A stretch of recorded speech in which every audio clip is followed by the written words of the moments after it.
Bonjour à toutes et à tous, je vous retrouve avec grand plaisir pour cette nouvelle lune du 1er novembre 2024 qui aura lieu à 12h48. Alors au préalable, la nouvelle lune, c'est toujours une interaction solilunaire. On ne peut pas séparer ces deux symboles. Et en parlant de symboles, vous voyez bien que l'astrologie est un art à base de symboles. Et justement, j'ai ouvert le 15 octobre l'école du symbolisme auquel vous pouvez vous inscrire si vous désirez suivre un enseignement symbolique, quel que soit l'outil, hein. Vous pouvez vous inscrire à tout moment de l'année et prendre les cours à tout moment de l'année. Vous aurez l'adresse mail de l'école dans le descriptif de la vidéo et mon adresse mail si vous désirez suivre un cursus astrologique, vous faire accompagner dans l'astrologie ou vous perfectionner en astrologie sur beaucoup de techniques que l'astrologie comporte. Aussi, un petit pouce en l'air, partagez, commentez et je serai ravi de vous répondre. Donc, cette nouvelle lune, elle se situe dans le signe du Scorpion. Elle est en relation par un trigone avec Saturne qui est dans le signe des Poissons. Et nous allons un petit peu voir comment cette énergie, elle va être vécue. Donc là aussi, vous savez très bien que ce sont des énergies génériques, ce n'est pas un thème individuel. Donc les gens vont vivre ces énergies en plus ou en moins et en rapport dans leur thème nataux. C'est pour ça qu'il est utile de toujours faire correspondre les ciels, quelle que soit nouvelle lune, pleine lune, transit et tout ce que vous voulez, avec le thème natal de chacun pour que ça soit précis. Voilà. Ceci étant dit, c'est important de le conscientiser.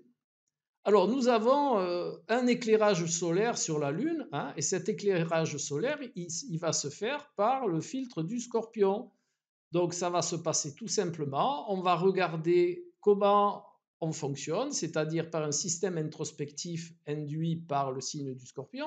On va regarder comment on fonctionne, on va regarder nos propres stratégies, on va regarder la qualité de nos émotions, on va regarder par quel domaine on est le plus sensible, hein, qu'est-ce qui nous sensibilise, et on va essayer de transmuter tout cela, hein. Transmuter, ça veut dire changer d'état.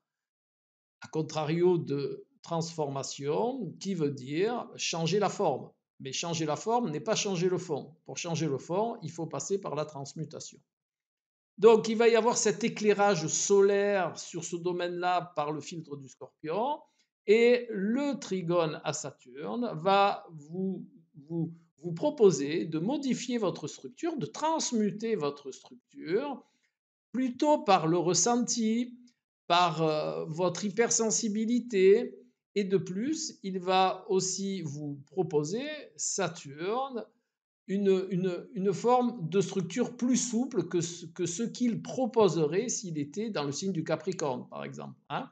Là, c'est vraiment un mélange de cette notion de je ressens les choses, et bien tiens, je vais essayer de structurer cette chose-là, de la comprendre, hein. C'est une belle interaction. De plus, il y a aussi, puisque je vous parlais de transmutation, les maîtres du Scorpion, Mars et Pluton, sont en complémentarité ou en opposition suivant la manière dont c'est vécu. Donc vous voyez que les deux maîtres de la nouvelle lune sont en interaction aussi. Donc ce qui va provoquer, bien entendu, comme toute transmutation, ça risque de provoquer un moment de un petit bouleversement qui va être perçu au niveau de sa structure, Pluton Capricorne, et en rapport avec sa sensibilité émotionnelle, Mars dans le signe du Cancer. N'oubliez pas que Mars dans le signe du Cancer rend très réactif émotionnellement. Mais heureusement, ce trigone à Saturne va moduler cette réaction émotionnelle qui peut être excessive. Donc nous allons reprendre ce principe-là en ajoutant un autre principe qui est le suivant.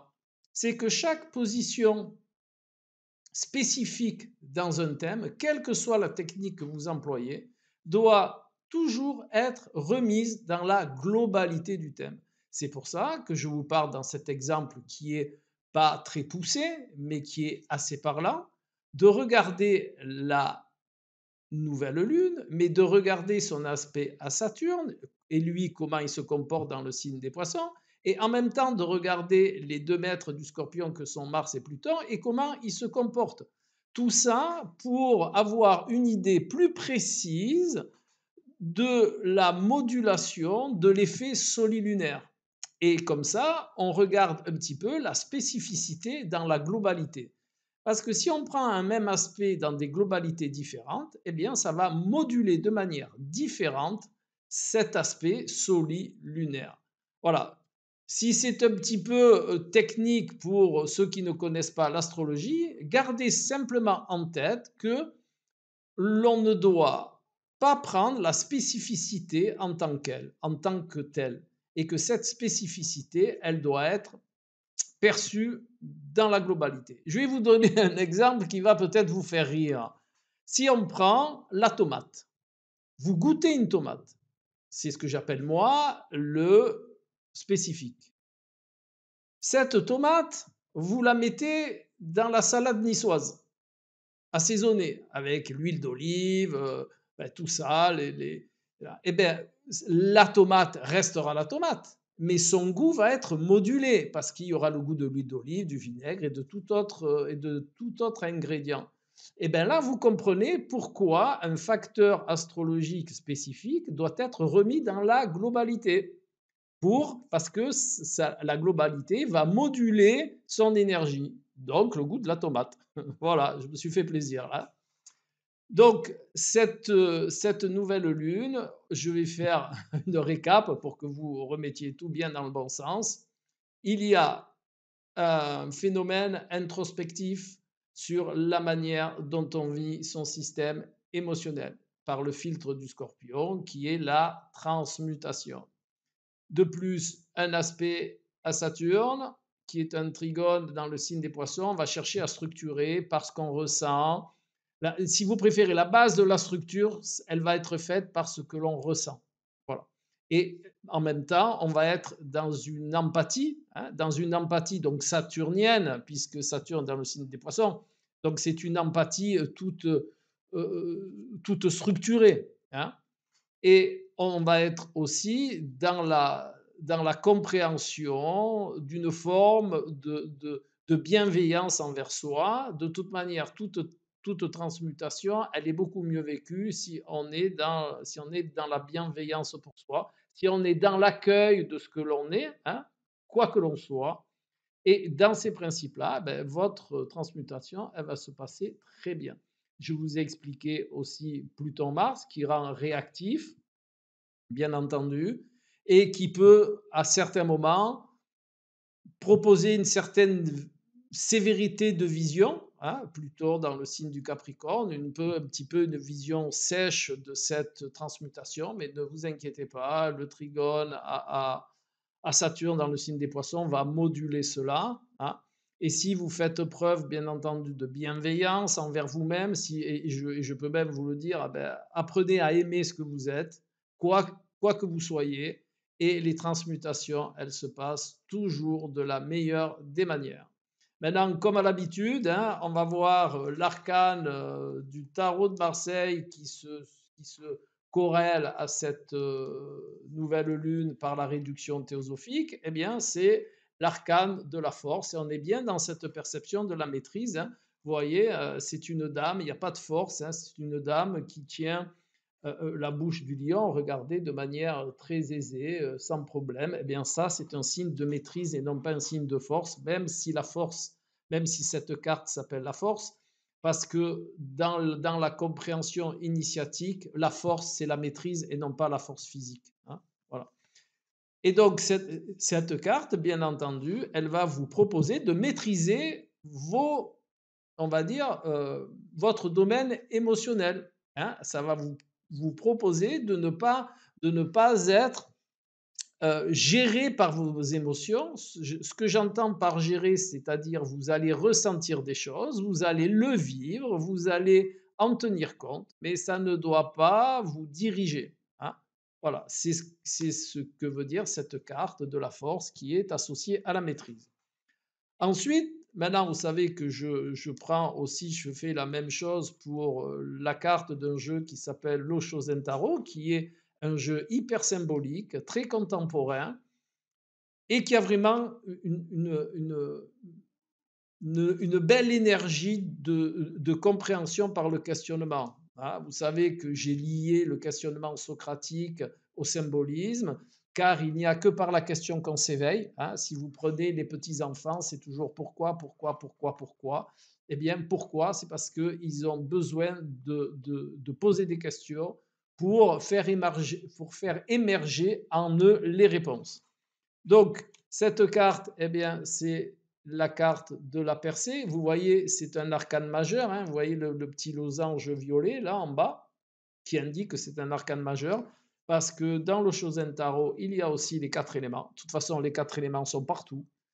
Et déjà, même en astrologie, hein, et je vous ai dit tout à l'heure que cette nouvelle lune, elle se passe dans le signe du Scorpion, qui est un signe d'eau, donc un signe qui est bien associé à la nature, à l'élément qui est associé à la lune et qui est moins compatible avec le Soleil, qui lui est un astre de feu, donc qui risque un petit peu de faire bouillir l'eau. Hein. Eh bien, c'est exactement cela.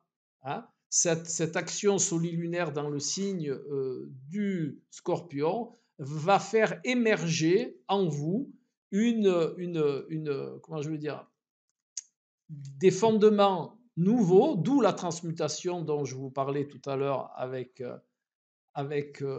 cette nouvelle lune. Et donc, vous voyez bien, cette image, ce symbole, eh bien, il est bien dans cette transmutation. Il y a un être qui jaillit de l'intérieur. Donc, symboliquement, cela signifie un nouveau fondement émotionnel. Et de là, donc, tout ce dont je vous ai partagé pendant la nouvelle lune, hein, un nouvel état émotionnel. L'ancien, eh bien, est on va dire, est détruit, hein, si on emploie le terme plutonien de la transformation, ou même du phénix, hein, c'est-à-dire je renais de mes cendres. Voilà, mais ne vous inquiétez pas, même si vous êtes en transmutation, c'est symbolique, hein, je renais de mes cendres. Hein, voilà, il ne va rien se passer de grave. C'est un symbole, c'est-à-dire qu'un état ancien va disparaître pour laisser apparaître un état nouveau. Alors pour ceux qui ne connaissent pas, le meilleur exemple de transmutation, c'est la chenille en papillon. Alors je vous explique parce qu'on pense toujours que la chenille elle se transforme en papillon, mais en réalité c'est pas juste.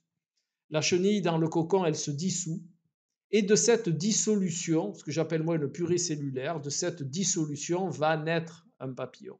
D'accord? Et bien une transmutation c'est ça, c'est un état A qui passe par un état intermédiaire de dissolution pour accéder à un nouvel état. Et la transmutation, bien entendu, je pense que vous le savez, est une perception alchimique. Voilà, eh bien, je vous retrouve tout bientôt pour une nouvelle vidéo. Je vous souhaite une très belle nouvelle lune et bye bye.